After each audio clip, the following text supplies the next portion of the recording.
Многу пати сум слушнала дека виолончелото е поголем инструмент од мене, но тоа не е така.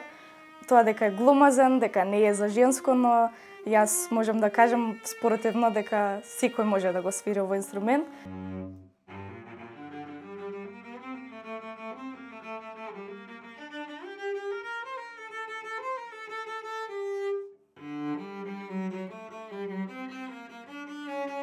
Можам како награда да одвојам во Атланта во Америка, каде што освоив Гранд При, тоа се 100 поени. Можам да ги извојам настапите каде што бев дел од Богородичен покров.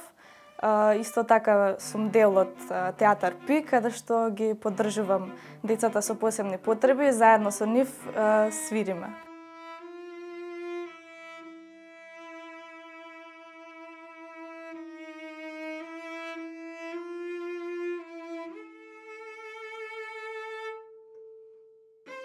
Сакам да искажам голема благодарност до моето семејство и комшиите кои секојдневно ме слушаат како вежбам. Пред се е многу тешко да се најде просторија каде можам да вежбам, бидејќи еден сака да се одмара, друг сака да учи, а ние живееме во стан. И така јас се прилагодувам со можностите.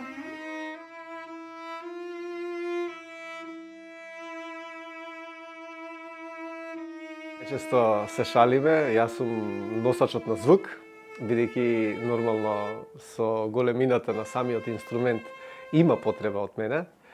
Јас се наоѓам во таа потреба и го носам виолончелото. Буквално Ева се заљуби на прв поглед во тој инструмент, и реши да свири на инструментот виолончело.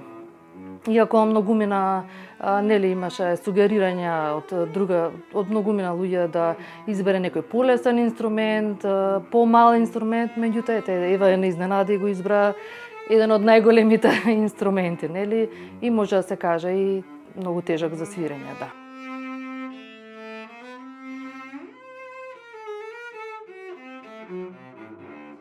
Од аспекта на финансии, навистина е многу тешко, Сите родители себе направиле за своите деца. Ете, кажавме дека сме многу детно семејство, 4 дечиња, на сите си имаат своји потреби и своја поддршка. До сега правиме се што е во нашата можност, меѓутоа очекуваме поддршка од релевантните институции. Навистина за вака талентирани деца, навистина треба да се поддржуваат, бидејќи тие се идните амбасадори од Македонија.